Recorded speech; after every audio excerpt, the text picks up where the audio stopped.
Everyone, I'm Danny River Jr., and you're watching Rights Watch.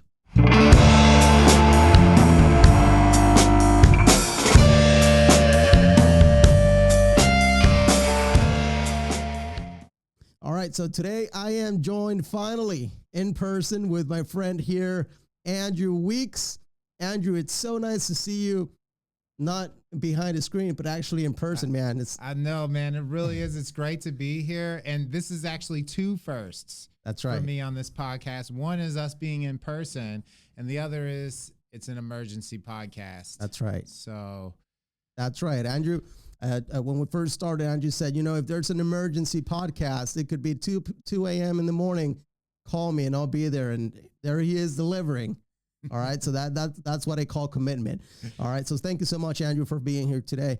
And yes, today we're calling it an emergency podcast because we are receiving some news as of yesterday about essentially the preliminary injunction that's been filed against the government against the collective bargaining agreement. As we all know, our collective bargaining agreement is under attack, and we know that this current administration is trying to get rid of collective bargaining.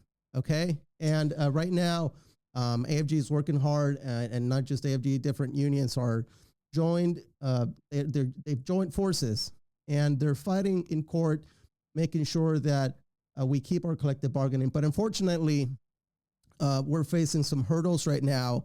And although it's not really something that it's going to affect us immediately, unfortunately, it's something that we have to talk about because we have to let the people know what's going on. And also, you know, hopefully, if I have some people that are not members, they're not union members, hopefully this video will show you the importance of you joining a union and making sure that we can keep this fight running, because it is an uphill battle. And we're going to discuss that today. But Andrew, and people have power in numbers, right? So the more union members you have, the more power you're going to have as a labor union. Right. And that's one of the things this administration tried to do. They tried to cut our numbers so they can hurt us in various ways, with the ways dues are being collected and everything, right? Right. And with this executive order that we're going to talk about today. Right. If you think your rights are not under attack, please listen carefully to this episode. All right, Andrew. So just to start out simple, can you walk us through what the Ninth Circuit decided here? What is this decision based on, or what is it saying? Well, it's not a great decision, I think, but at the same time, we don't need to jump off the bridge. This is only part of it. So this stems from the executive order Trump issued, where he declared that he made a determination that there's national security concerns for certain agencies, many agencies, and thus, pursuant to an exception in the labor management statute, he was able to invalidate the bargaining rights and the collective bargaining rights of these different agencies, questionably on a lot of them, on how they have to do with national security. So in response to that, AFGE and other entities and unions filed a complaint, and the complaint actually has 5 counts where they're seeking to invalidate or narrow this executive order. They also filed a preliminary injunction to request that the order be stayed. The Northern District of California, the district court, did issue a preliminary injunction staying the effect of this order, and they did it based on only one of the 5 counts. So when we talk today, and we'll get into that, there's 4 other counts that are still out there on the table, okay? So the one that they did it on, well, actually all 5 of them are, but the Ninth Circuit did say on the one count that where they reversed the preliminary injunction that the government's likely to succeed. And that first count is count 1, retaliation and viewpoint discrimination in violation of the First Amendment. The other counts, there's an ultra vires count saying that this exception the president's allowed to state for national security determinations, that it only it's meant to be narrowly applied, and obviously the president just applied it broadly. VA, national security concern, everything, right? So that's one of the counts that's not at issue before the Ninth Circuit. That's still in litigation. The others are 3 having to do with due process, equal protection, essentially the Fifth Amendment concerns for the other 3. None of those were before the Ninth Circuit. Those are all still in litigation. But for the one that was in front of the Ninth Circuit, they reversed the preliminary injunction. Attention to all union leaders, labor defenders, and businesses of all kind. Do you ever struggle to stay connected with your members? Have trouble keeping track of your cases? Or just feel overwhelmed trying to juggle files, deadlines, and communication all at once? Trust me, I've been there. That's exactly why I created Riversites. Riversites wasn't built in a boardroom. It was built from my own experiences and needs. I got tired of tools that didn't actually work, or platforms that look outdated, hard to navigate, don't have all the tools I needed, and somehow were outrageously expensive. So I decided to create something better. Riversites gives you a professional, modern website, but more importantly, it gives you the tools to actually run your office. It's customizable, it looks great, and you're never left on your own. You get real one-on-one support every step of the way. But Riversites goes far beyond just a website. You can track all your cases in one place, auto-assign case numbers, follow timelines without missing a beat, store your files securely, use built-in appointment scheduling, and even host your meetings, all from one easy-to-use system. Best part, it's extremely affordable. How do I know? Because I built this platform from my own experience, and I made sure every union could afford the tools they need to run their office the way your members deserve, because your members deserve the best, and so do you. And here's the thing, Riversites isn't just for unions. We built websites for any business, big or small. Whether you're a shop owner, a nonprofit, a service provider, or a community leader, we've got your back. As a way to support the cause, we're offering an extra 10% off any multi-year plan when you use the code Fight for Rights. Just go to our website at riversitehub.com/fightforrights and schedule your free consultation today. That is again, riversitehub.com/fightforrights. Let's build something powerful together. Right. And that one specifically, I mean, it's a little bit mind-boggling to me, because how can you say it's not retaliatory, or it might not hold much merit that claims of retaliation, which that's what it sounds like to me that they're saying, is that's probably not going to hold up very well. So in First Amendment litigation, and it's funny, I'm an employment and labor rights attorney. I'm not a First Amendment attorney. And I've had to learn so much First Amendment law, or remember so much First Amendment law from law school with everything going on with these executive orders. So in First Amendment law, if the point of it is that the executive order itself, according to the Ninth Circuit, is facially neutral, and thus they're not going to disturb and they're not going to grant the preliminary injunction. What the district court found, and what the Ninth Circuit acknowledges you can look into a little bit, and without getting into the total legal part of it, but what the district court found was that the fact sheet that was issued alongside the executive order by this administration, and comments, all sorts of other comments, political comments on social media and the news, show that this executive order was retaliatory in nature. The Ninth Circuit said, hold up, it's facially neutral. The government's going to win. We're not going to listen to that.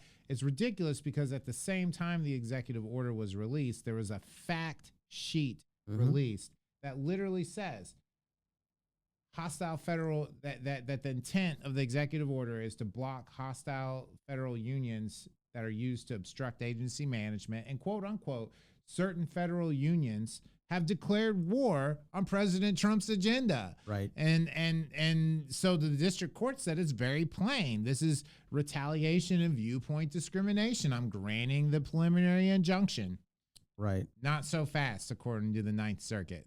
So when they say that they're granting a stay of the injunction pending appeal, what does that really mean in practice? So luckily, and this is where we said don't jump off the bridge, right?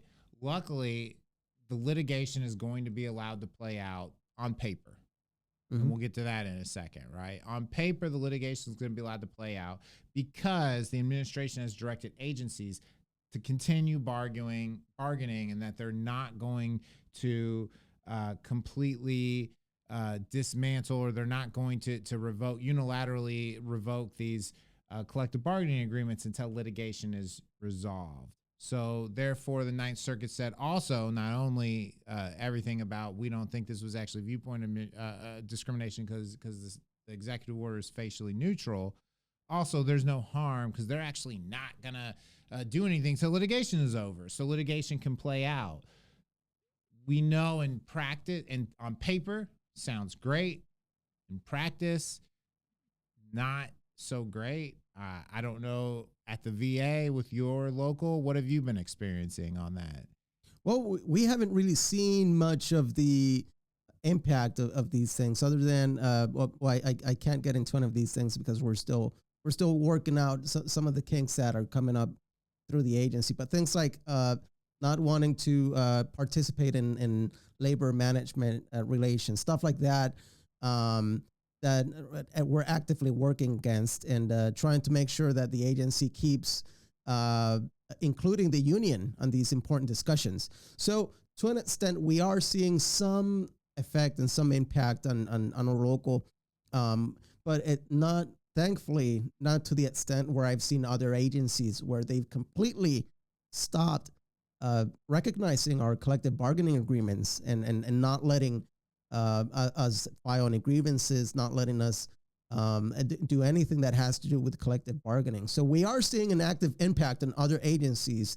Thankfully, the VA, as of right now, they have decided not to go through with the executive orders. I think they're just waiting to see what's going to come out from this. Right, and which is on paper what the administration directed. What we know is in reality, not every agency is treating it this way.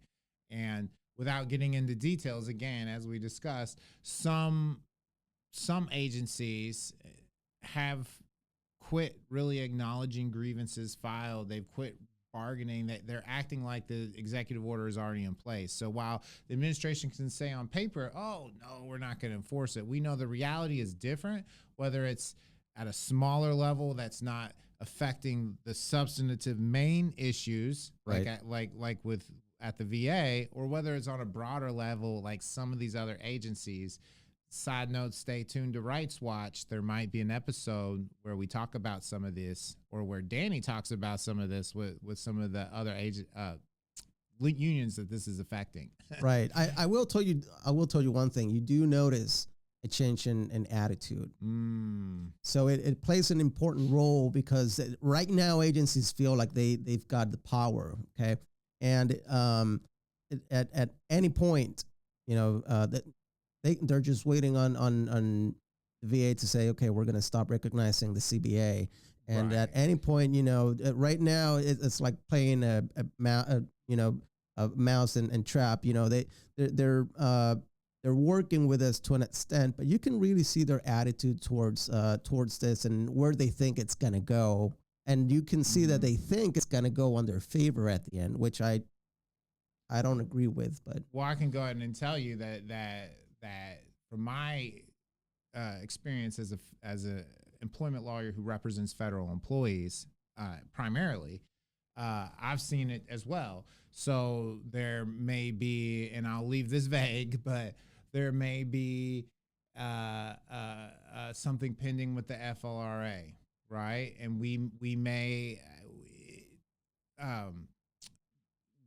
have cause for that, and we might be looking to settle that, whatever that is, with the FLRA, and then all of a sudden the other attorney's like, oh no, we're not going to do anything. And the FRA's like, we can't do anything. We don't have, we only have acting counsel in. Right. We're going to wait. And so everything's going to the FLRA to die. It's like, just file as many UOPs as you want. It's not going to go anywhere. And that's the kind of attitudes that we're seeing broadly, not just, in my local, but abroad, I would say, because I keep in touch with different union locals, and they talk to me about how their locals are working, and certainly some worse than others. But at the end of the day, the general consensus is, yeah, that's not going to go anywhere right now. So do whatever you want. I mean, so I'm representing one that's literally just stalled at the FLRA on a ULP level, because they're, even though it's not going to be dismissed, I mean, there's a lot there. It's a good ULP, but the other attorney doesn't want to settle because he already knows it's just going to die there. Yeah. And similarly, and I know you probably noticed this too, and what we're talking about is I've noticed managers are a little more brazen with just like, what are you going to do? I'm going to fire you. MSPB doesn't have a quorum. Oh, yeah. EEOC, what are you going to do? File with the EEOC? Like, that is a big one. Like right now, one other thing I've noticed is that, when it used to be progressive discipline, we whenever an employee gets disciplined, we have to consider if it's being progressive in nature. And right now, I mean, they're really just going at it, for things that generally you would have to go through the steps. Right now is, oh, we're just going to fire you. And I think it all ties up with the RIF and all of these different things. I think they're trying to get rid of as many people as they can within the time frame that they can before anything comes down for the RIFs, just to have lower numbers. That's just my opinion. But at the end of the day, their attitudes have changed, and their actions, and we've really had to fight a lot when it comes to progressive discipline, because they're so confident that they're not gonna have any consequences. That I'm not saying they get away with it, because thanks to your union, again, thanks to unions and federal employee attorneys such as Andrew, we're able to resolve a lot of these things and not have to go to the FLRA, because a lot of these things are covered under the CBA. But the whole attitude part and the way that they want to manage this, you can really see where their confidence is right now. Is, I'm not going to get in trouble if I try to fire you unjustly. And once it goes to litigation, we're noticing the same thing with agency attorneys. I've never seen so many confident agency attorneys that they are just, it's not, everything smells like roses. Pick it up off the side of the sidewalk, polish it off, and what your dog just left there is a rose. So right. I've never seen that brazen attitude like I have now at any further point in my career. Right. And so, obviously they say, like, and we've talked about this in other podcasts about the four, I think we were talking about Judge Ilston's order. We talked about the four factors you needed for a preliminary injunction, and one of the main ones is irreparable harm. And so, they're saying, it's not irreparable harm because they're going to hold off on canceling these contracts and all this until after litigation. But in reality, the harm is occurring. You can say what you want on paper, but on the ground floor, yes, there's harm occurring right now. And I don't know if it's irreparable. That employee getting fired and that failure to follow in progressive discipline, that can't be rectified. That employee's not going to be able to say, well, the Ninth Circuit, the harm is intangible, because yes, you will have appeal rights to MSPB in some circumstances, not every circumstance. When you're fired, not every employee, like Title 38 employees don't, but the harm is being felt, and I do think it's irreparable. But beyond that, though, of course, it's unfortunate they found that they weren't going to succeed on that first prong anyways. Right. When it comes to irreparable harm, I mean, you're talking, and sometimes agencies are so distanced from humans, from people, right? And when you talk about this is not going to have an significant impact. It's not going to be irreparable harm. But then again, you have people whose families are being destroyed by these decisions. You've got people that are losing their jobs, that they have to relocate, that they've had many years in the federal system that now they've lost everything. I mean, you've got people that have been serving in the government for so many years, and in the hopes that one day they're going to be able to attain and retire with dignity, right? And you're essentially affecting the lives of people by just doing whatever you want, and just in the name of what, of national security. I mean, and then so let's talk about national security for a little bit, Okay. because I think that's the core of the government's argument is they're talking about how national security is affected by these collective bargaining agreements. But So what the Ninth Circuit said, and what for the preliminary injunction purposes, what the district court said was that we're not going to interfere with this nuanced area. We're not going to get involved with whether this determination was correct. It's whether the decision was based actually on retaliation and viewpoint discrimination in violation of the First Amendment for purposes of the preliminary injunction. So they did not get into that. They didn't care about that. They noted in the Ninth Circuit order, and the district court judge noted, like, you don't really have a basis for why, the VA not having collective bargaining rights implicates national security. So that will be something in the main litigation. That's why, again, we're not jumping off bridges. Right. It's going to be okay. This case isn't over. right.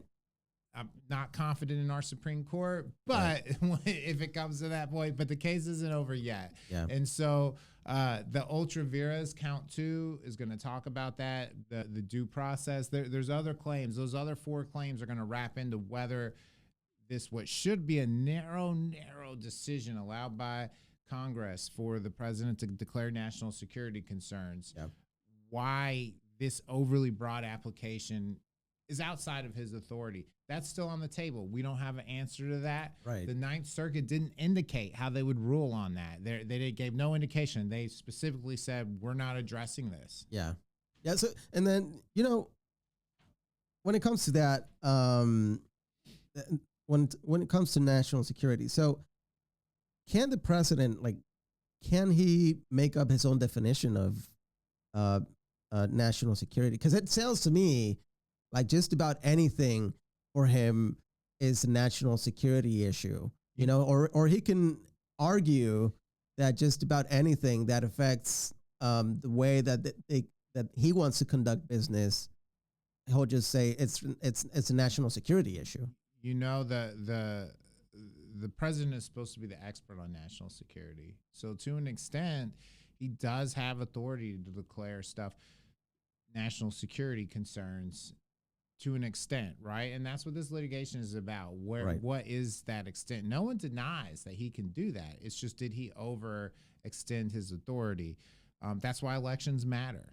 Yeah, that's right. That's why having a president who is more motivated by their own personal concerns and their political party concerns and what's best for the American people of all sides can be difficult, no matter their party. Yeah, I think. Go ahead. I'm sorry. I think it's the ability of this current administration, their ability to stretch out some of these things that he's able to do. He's able to stretch out and very, very thinly to the point where he can kind of get away with it, but not immediately. I think we're like on uncharted territories in that sense. Right. Well, it's interesting because what he says in making that national security determination, the explanation is, these collective bargaining units against the president's agenda, and that's in the fact sheet. But anyways, it's not in the neutrally facial executive order. It's the fact sheet issued by the same administration at the same time to explain the executive order. But it's that, these collective bargaining rights and having unions interferes with the efficiency of an agency, right? And the ability of an agency to follow through with its mission. And we've discussed this on other podcasts that actually, and there's evidence of this, that strong labor unions, especially in the federal government, improve efficiency. They improve the ability of the agency to carry out its missions in a non-political manner, in a manner that's best for the American people. They have protections, so you can't just be retaliated against because you're doing something a manager doesn't like, even if what you're doing is protecting patient safety at the VA. Right. Even if what you're doing is protecting the nation from the threat of a disease. Even at the Department of Defense, if what you're doing is protecting the nation from a foreign threat, like you're supposed to have these systems in place, and a collective bargaining agreement has these systems in place so you can't be retaliated against by someone who doesn't have America's best concerns in heart. And that's the purpose of it. And actually, these labor unions make things more efficient. So him saying, well, to me, actually, eliminating collective bargaining agreements and collective bargaining rights, I mean, that's a national security threat because people are going to be at the whim of whatever rather than doing what's right. Right. I mean, really, it just tells me that you don't have a good understanding of what unions are doing. You don't have an understanding of the legal headaches and the administrative headaches that the unions are saving you, because, you know, unions, we're there for the employees, right? The unions, we're there to fight for our employees. We have our collective bargaining agreements that we uphold, but really these agreements are there in place for a reason. And the reason is, you know, I think that as a society, even labor, we ought to have rights. Like employees ought to have rights, because we came out from slavery, right? That used to be one of the many systems that we would use back in the day. And in some instance, being an employer gives you the opportunity to be able to abuse people in certain areas. So by having a collective bargaining agreement, you make sure that people are protected from abuse. And employers are very tempted to abuse people. So Marjorie Taylor Greene has come out saying some things, and I might have to look on the breakup up the exact quote on this, but saying that she's beginning to think the GOP is anti-worker. And I thought that everyone in the GOP knew that they were anti-worker, and they just acted like they were for workers so they could push their agenda. But I think some of some members are really starting to realize like, oh, these aren't pro-worker policies we're actually pushing. And I was led to believe they are. You know, we're in the upside down. When I'm agreeing with something Marjorie Taylor Greene said, I'm literally in the upside down right now. But I mean, I think that's what happens is there's these talking points, right? It was just a talking point being pro-worker when you're actually not. Just like the budget. The budget was just a talking point, and you had a few Republicans who were literally like, wait, we're passing this big, beautiful bill that adds trillions of dollars of debt. That's not what we're supposed to be about. You know, and everyone else said, hey, be quiet. No, we're passing this. The deficit, the budget deficit, that was just a talking point. We actually don't care about the impact doesn't matter. Like, they don't care about the negative impacts on society. All they care about, this is my agenda, and I don't care what's going to happen in the long term. All I care is that I ran on this, and people want me to do it, whether it's right or not. And I'm just going to do whatever it takes. And whether it is, you know, discriminating against other people, making sure that I intimidate people into voting for this or that. I mean, it's just such a hostile environment. I'm not saying in politics, it's very hostile either way. But I know we were going to try not to do politics, you and I, when we started the show, because I'm generally not into politics, and I actually I have beef with Democrats and Republicans in terms of some of my beliefs. Like we talked about, I'm pro-worker, but unfortunately, with this administration, it shoved me into a little more politics, because this administration, this specific administration, I'm not saying Republicans in general, but this specific administration is not on the workers' side. They are not doing anything to help workers, whether it's federal employees or private sector. And I think it's important for people to understand that, because we've talked about it many times.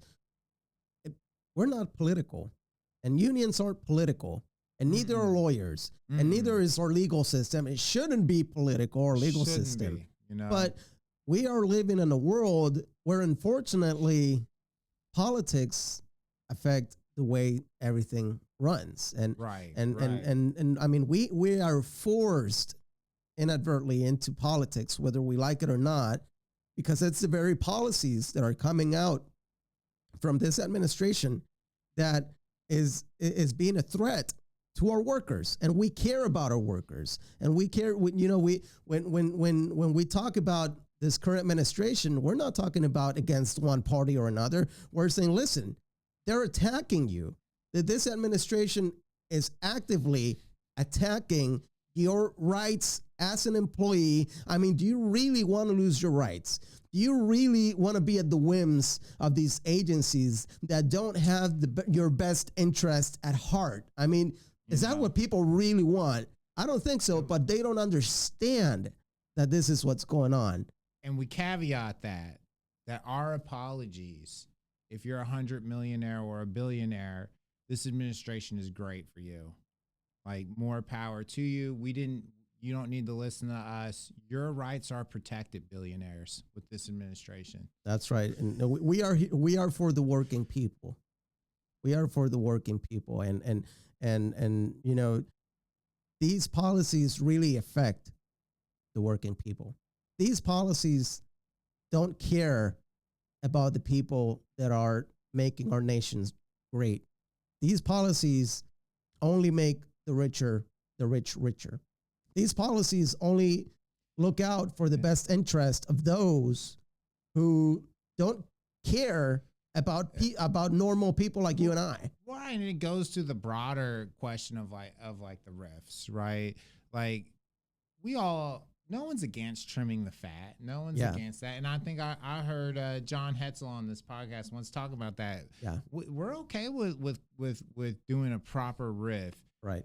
Cut the mid-management. Cut the management. Why are you cutting your frontline workers? But these risks of just we have quotas and we're firing people. The FAA, I've seen more issues with airlines since January 21st, 2025 than I've ever seen in my life. And as somebody who flies a lot, having two offices, one, you know, I have two offices, one in DC and one here. I'm flying a lot. So that's concerning.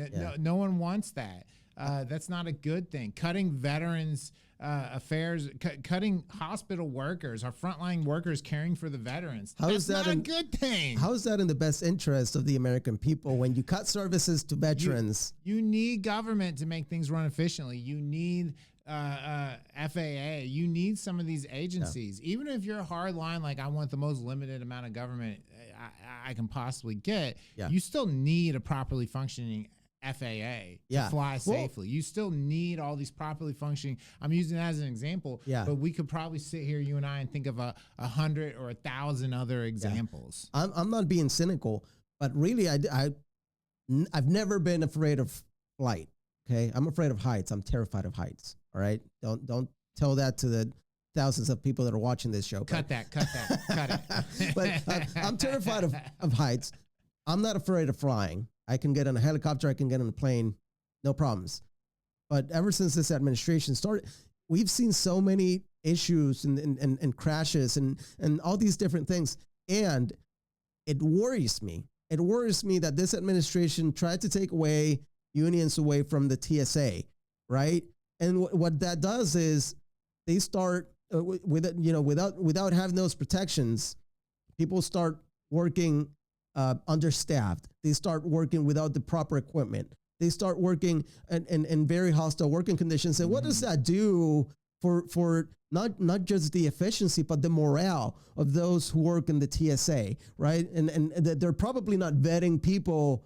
And I'm not bashing on TSA. I'm just saying the effects that they don't think about these things. How good are they going to start to vet people when they come in? How good of a job are they going to do without these protections? TSA is an important but very hard job. I know from experience, having helped out some TSA workers before, it's an important but hard job, and it's an unforgiving job as it is. Right. But at the same time, the other thing I've noticed, safety aside, even if you don't care about plane safety, you don't believe the height, I've seen more delays, like plane delays, because there's limited airspace or they have less air traffic controllers. The delays are crazy. Yeah. So even when this administration is like, we're going to make going through TSA better, you don't have to take your shoes off anymore, right? Or this or that. To me, that's just a distraction. I mean, well, what does it matter if you make TSA faster? If you walk through TSA and then your flight's delayed and you sit in the airport an extra 2 hours waiting on your flight, which is literally what has happened to me. I fly usually 2 to 4 times a month, and back and forth from here to DC. Usually when I'm flying, I don't think I've ever had a plane leave on time since January. It's about January 2025.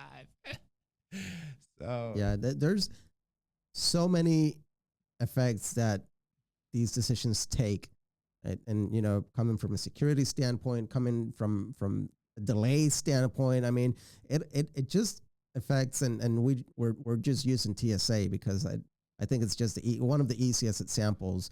I mean, everybody flies, but in general, you know, in the Veterans Administration, how many nurses do you want? How many? Well, let me phrase it this way: if you're a veteran, how many patients do you want your nurse to have? How many patients do you want your nurse to have? Would you rather have a nurse that has 4 or 5, 3 patients and can take care of you efficiently, or do you want an overworked nurse that can barely keep up with work, that you may only see once or twice during the whole 12 hours because they're so busy, because they're understaffed, because they're working in unsafe condition and patient ratios? I mean, these are the things you have to think about as a veteran. What kind of care do you want? When you call your doctor, how long do you want to stay on that phone line? Do you want to just wait 15, 20, 30 minutes, an hour just to get a hold of your doctor? You know, these are all things that are affected if we don't have collective bargaining, you know, because essentially they just hire as less people as they can and make things less efficient. And therefore our veterans are the ones that suffer, talking about the Veterans Administration. Don't get me started, and we'll save it for another podcast. But I mean, you could even just hop into the CDCs with the measles outbreak we've had and all these things. Don't you want someone making sure the measles vaccine is updated? Yeah. And if the CDC is not there keeping track of the measles and making sure it's updated, do we want more measles outbreaks? I mean, no. I mean, we could go on and on, like we said. Yeah. Talk about national security. Right. And measles outbreak, and people are getting sick. Which was included. He included that in the order. And we're not denying that it's a national security implication, CDC, but we're denying that collective bargaining rights impact national security. Right. If anything, our point is that they make it better, that they make it stronger. Our nation is more secure with a strong bargaining unit. Right. So, you know, and talking about, I guess I'm still on the irreparable harm point, because since agencies were told not to terminate union contract until litigation ends, and this is important for people to understand, because when this news broke out yesterday, I know people, the people that read it, you know, were a little, you know, jumped up and got a little worried because of the language, but it really, our contracts should be upheld technically until this is resolved in court. But because agencies were told not to do this until litigation ends, and dues could always be repaid later, does that really line up with reality? I mean, honestly, I think there's a lot of harm, like we were talking about earlier, that has been done. I think there's a lot of potential harm that can still come of it. And ultimately, what's the end goal of this administration? I mean, I think the ultimate goal is the ultimate harm, right? Well, Russell Vought said it with OMB, one of the architects of Project 2025, who's now your director of OMB. Yes. He said it. He said that they want to cause trauma on federal employees. Mm-hmm. They want to inflict as much trauma as possible. Yeah. No matter the mistakes that might happen to our veteran. He didn't say this part, but I'm saying this part. Yeah. Inflict as much harm and create a culture of fear and make disrupt federal workers. We can probably pull up that quote. And then my addition that he didn't say, but the implication is, I think, well, then you want your nurse worried or your doctor worried and feeling traumatized about being a federal employee when they're treating a veteran? Yeah. Do you want your air traffic control operator to feel traumatized and not fully with it when they're directing planes back and forth? Do we want that? Do we want our civilian side of our Department of Defense carrying out their important mission? Do we want them feeling traumatized and not 100% able to focus on their job when they're protecting our country from a foreign threat? And the answer is no, we don't want that. But that's the natural solution of what's going to come about. Yeah. And with the union dues, I know you and I rabbit trail so much, I know, but with the union dues, no, you're not going to be able to retroactively collect union dues, and they've already made it harder to collect union dues. Yeah. So no, that none of that would be irreparable. Be that as it may, it's just so interesting that they said the president would have taken this action no matter what, based on his perception. You know, and that's really the main thing. He would have taken it based on his perception of unions no matter what. I don't see how that's still not viewpoint discrimination if your perception of unions is a First Amendment violation. Yeah, it doesn't apply to the argument, but then also, how can they come to that conclusion? I mean, reasonably, you know, how can you come up to a conclusion that that this would have happened even without, you know, all of this? I mean, it to me, there's no way to really prove that. What the Ninth Circuit says, and I'll quote it here, the Ninth Circuit has not a great reasoning for it, but they say the order itself and the fact sheet fairly indicate that the president would have issued the order regardless of plaintiff's speech, based on the perceived impact of union activities and collective bargaining on the sound operation of agencies and subdivisions within the national security related missions.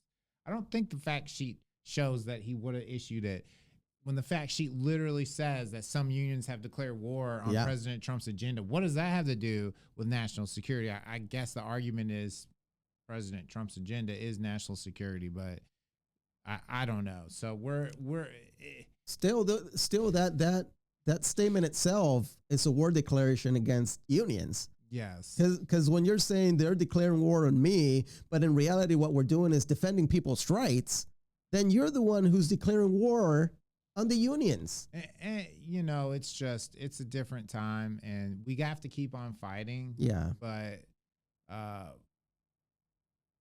we live in a time where the Supreme Court has issued so many orders I never thought they would issue. And I promise you, orders where if a different president had issued an executive order and somebody nationally restrained it, they would have said that was okay. Right. Or if there was a preliminary injunction issue, they would have said that was okay.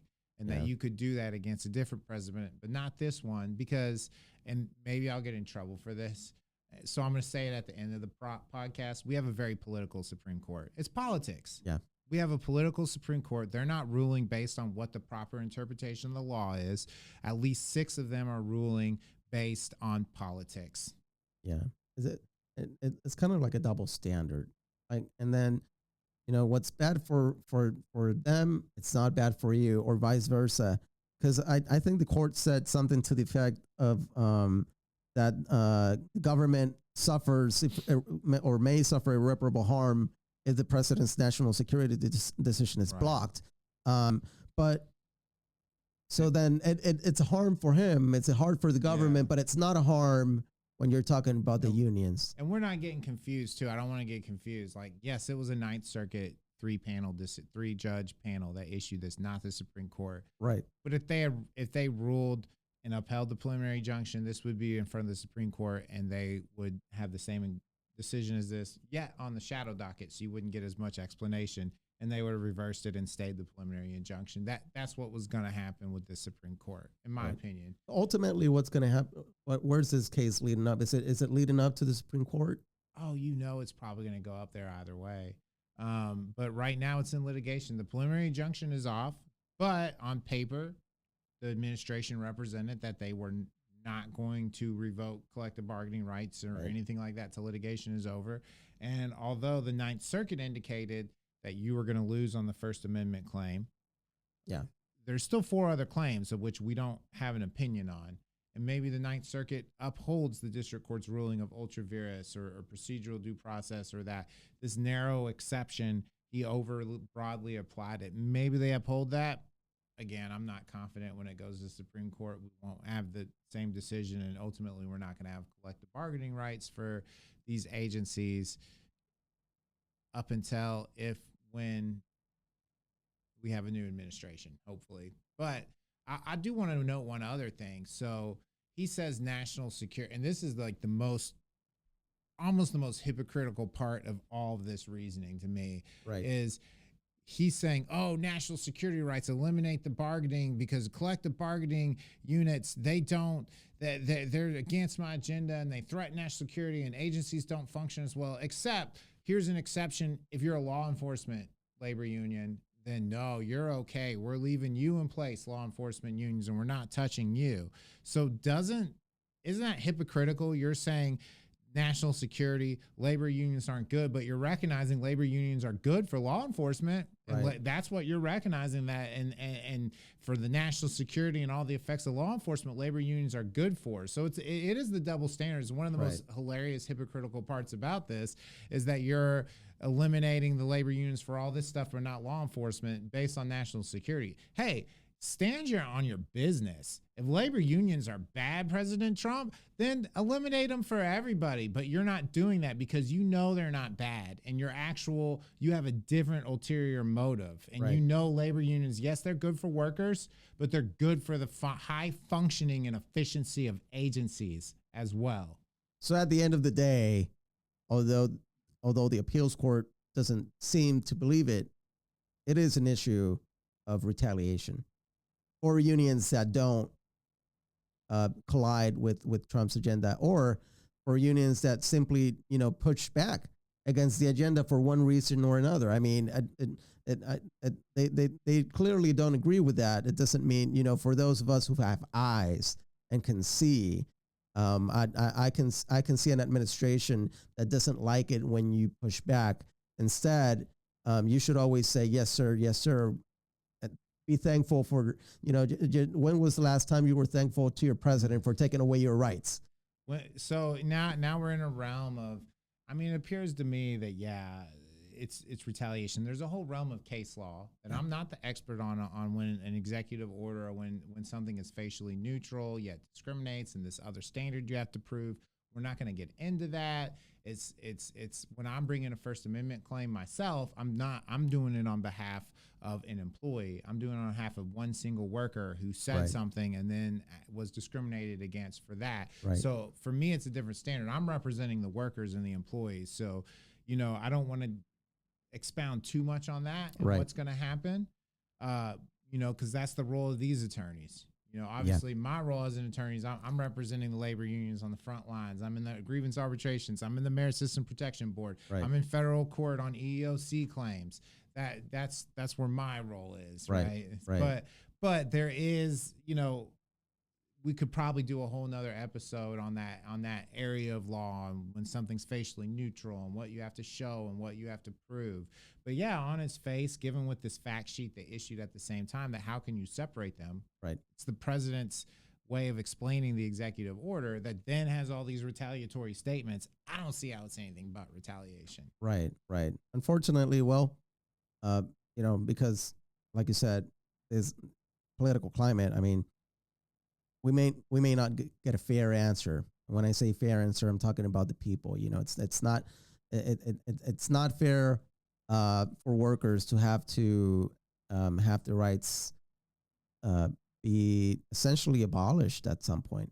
But I do want to say, don't take this as it's over, because it's not. Okay, for those who are listening, do not take this as this is over.